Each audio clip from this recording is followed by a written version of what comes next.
Naturally, the Red Sox wait until we release an episode to fire Chaim Bloom. Not particularly sure why they hate me specifically, but here we are. The Red Sox have fired Chaim Bloom 4 years after he was hired. And it was something I said actually on the show because this has become such a topic of conversation recently that he was brought here to do a job, to be a sacrificial lamb, and now he's being fired and blamed for doing the thing he was instructed to do. That thing, of course, is trade Mookie Betts.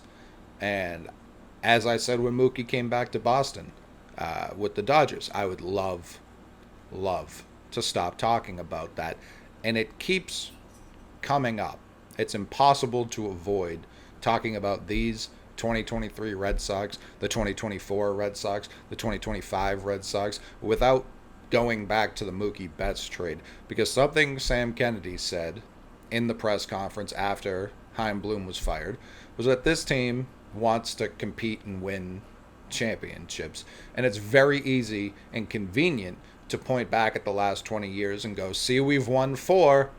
Obviously, we want to keep doing that. But Chaim can only spend the money that he's allowed to spend. He can't pay people out of his own pocket.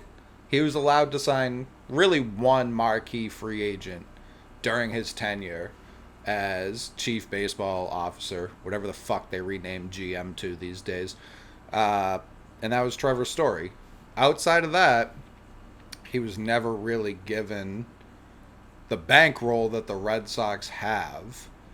And it's because John Henry's really more interested in having a PR firm under the guise of a baseball team. There's no move that gets made, good or bad, where he doesn't come out smelling like roses every single time, and people keep falling for it. There are people dancing in the streets because Chaim got fired right now.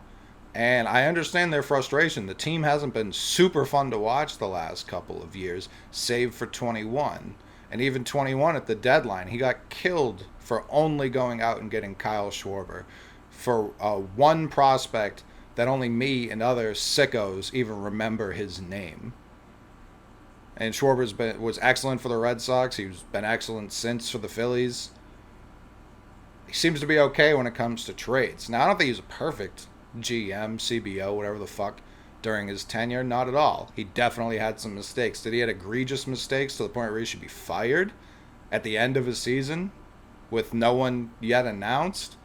A couple of days after the Mets signed the hot GM replacement on the street, and David Stearns, who, and Jared hit on this, and I think he's right. If you're gonna fire Chaim and then hire a Chaim clone, that's shuffling deck chairs on the Titanic. That does fucking nothing. What I think right now is Chaim's legacy will eventually become Ben Cherington's legacy. Ben Cherington was a guy who got killed for coming in after Theo right before Dombrowski.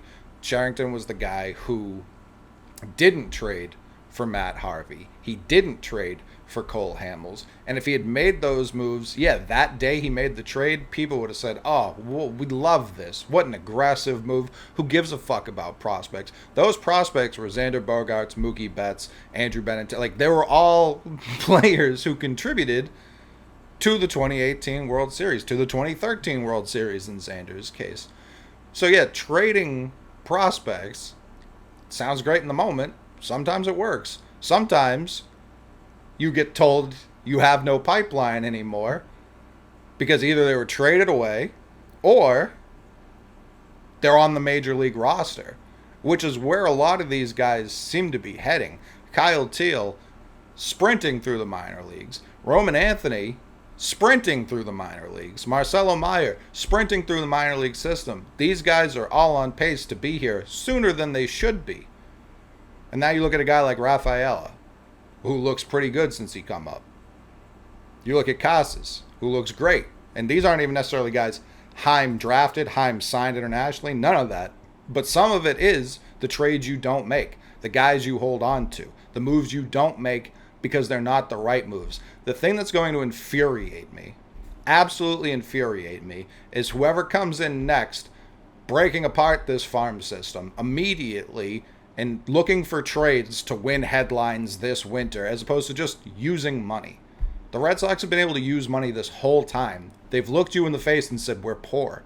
We can't afford these guys. We can't afford to give Mookie Betts $30 million a year. We can't afford to pay Xander before he hits free agency. You don't think Chaim wanted to keep these guys? You think he's like genuinely a stupid person? Of course not. Once the Padres offer Xander $250 million, whatever the fuck they gave him, yeah, that would be insane to match. And I'm happy for Xander getting paid like that. Mookie, an extremely reasonable deal that only looks worse for the Red Sox point of view every single day. My biggest concern, I said it back on Section 10 when that was a show, my biggest concern when Chaim was hired was that he was only brought in to trade Mookie Betts and then get blamed for it. Right now, it's exactly what happened. It's hard to say anything else happened and not look like an asshole. Because if you say anything else happened, you look like an asshole. I've had a couple people say, well, what if this messes up this offseason because they haven't named a guy? It's November, they still haven't named a guy. If they don't already have that person signed 99%, and it's just waiting to be announced, they don't want to do it while the body's still warm, it's even dumber to fire him.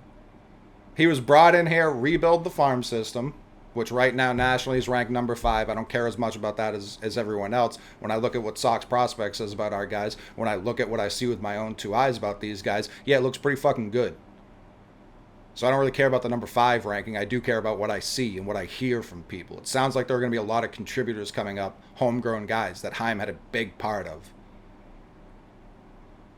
I don't even remember what I was saying because it's so infuriating. Oh, yeah, if they don't have someone signed already, if you're already putting yourself behind the 8 ball for this offseason, an offseason where there's less and less arms available because guys like Urias out in L.A. messing up his own future, guess what? That's a guy you can't sign anymore. You cannot sign that guy. He's going to be long reliever after Trevor Bauer in the fucking minor leagues over in Japan. So if you want a Nola, if you want a Snell, if you want one of the other, if you want Yamamoto, you can't be dicking around without a guy who's even able to talk to agents. That's insane. Insane behavior if they don't already have that person figured out. Now, Theo's name had been floated around, and Sam Kennedy shot that down. Theo would be great. A lot of it would be to appease the fan base, but Theo himself wouldn't even consider it unless he thought the Red Sox were a few moves away, which is the truth of all this and why it sucks for Chaim. If he had been given this offseason, and maybe he would have fumbled it. I don't know. I don't think he would have, because he would have been actually able to spend for once. But if Theo comes back, that's an immediate win with the fan base, all John Henry cares about. And then he goes out and signs players. He wouldn't come in here. That's what would be most comforting for me, bringing Theo in, would be he wouldn't just immediately blow up the farm system, which is now my biggest concern. I'm not saying don't trade anybody, of course not. But if someone comes in here like a Dombrowski and he just says, I don't give a fuck about any prospect. I've never cared about a prospect in my life. I will literally trade all of you tomorrow. We won't even have a farm system. If they hire someone more like that, this was the biggest waste of time, and the only person you can blame is John Henry and the rest of the ownership group. There's no one else to blame. The day Chaim was hired, my biggest concern, I'm going to sound like a broken record, I don't care. The day he was signed and introduced, my main concern was, oh, this guy already has the red dot on the back of his head because he's being brought into the room to trade Mookie Betts and then get blamed for it and fired. If you see something else that's happened, let me know. Last year at the trade deadline, yeah, they should have sold and they should have got under the deadline. Or the luxury tax. And guess what? If he had done that, if he admitted last year was bad, he probably just gets fired last year. He's in a no-win situation. I'm sure he fluctuated. I'm sure he got off his own path. He was doing what he was told to do, and then being told, man, it's really not working out for you here. Like, what do you mean? It's a hard ownership group to trust. I wouldn't be shocked if it was hard to find a replacement. Yeah, it's one of the best jobs in professional sports when you're allowed to do the fucking job. If you constantly have people above you meddling in your business, yeah, it's going to be impossible. It's not going to be an attractive job, which means it's not going to be an attractive place for players to sign. It's bad, man. It's bad. People, they sold Babe Ruth. Everyone's like, oh, I'm sure this will be fine. 86 years. Sold Mookie Betts with David Price to make sure the return was shittier. And now Verdugo's probably gone. Connor Wong's fine. He's a catcher. You could have got him anywhere. You could have just traded for him from the Dodgers because they had 17 catchers in their system. We didn't even get the best one. Keibert gets moved the next year for Scherzer, for Trey Turner. It sucks. It's a shitty reality to live in. And if the next guy or girl comes in and just simply throws money at frontline starting pitchers, yeah, this team's going to look like a World Series contender next year. Fucking anybody could do that. Literally anybody. Someone coming in, it's like building a house. Someone comes in and right after you built the house, someone comes in, they go into the basement, they start mashing on all the pipes. Just taking out screws. That's what my fear is right now. Someone coming in, ripping apart the farm system. This is what we've been waiting for. My biggest complaint with ownership groups and every sport, you can go back, you can listen to Mixtape, you can listen to Section 10, you can listen to any fucking thing I've talked on. Not giving people 5 years is a huge mistake. You have no idea what was going to happen. No idea. And maybe people in this town don't have patience for that anymore. I know it's been an exhausting 3 years listening to people have an opinion on every goddamn thing and being wrong over and over again. Much like Chaim, I haven't been right about everything either. My misses have not been catastrophic. It's annoying. I feel bad for Chaim on a personal level. There's been a lot of people in this city who support me privately. Behind closed doors, tell me I'm doing a good job, tell me they listen to me, tell me they think I have great ideas. I'm not doing this to fillet myself. I'm doing this to say Chaim's the only one who stepped out in public and said, I like this guy. I'm going to talk to him. I think he's not that insane. So that means a lot to me personally, and it's why I like Chaim as a person. But even objectively, I've shit on the story deal enough. He was responsible for that. It's not like I agreed with every fucking movie he's ever done. But he's clearly smart. He clearly has an eye for young talent. The Dodgers didn't win a World Series forever. They still, in a lot of people's eyes, have not won a World Series because it happened in 2020. They're in no rush to fire anyone over there. They're a massive disappointment. Massive. I don't know. I wish the next person luck. As I said when we fucking sold Mookie in the first place, I'm a fan of the team. It's not... People think fandom means, like, you have to agree with everything. That's not true at all. I grew up in the 90s in Boston. I know how pissed people get about this fucking team. They still show up. I'm still going to show up. I'm still going to watch. I still like most of the team. The guys on the team. The players on the roster. I understand. They're currently, right now, playing the Yankees, battling for 4th place. Not where I love to be either. If you can't see something building here, you're blind. Truly blind. Bayo wasn't traded. Thrilled about that. Casas wasn't traded. Thrilled about that. Devers signed. Thrilled about that. Yoshida. The Chaim signed Yoshida. People act like he was intentionally trying to tank the team. Now everyone fucking loves the guy. It's insane. Everyone's an expert in the moment. No one wants to look back and admit they were wrong about shit.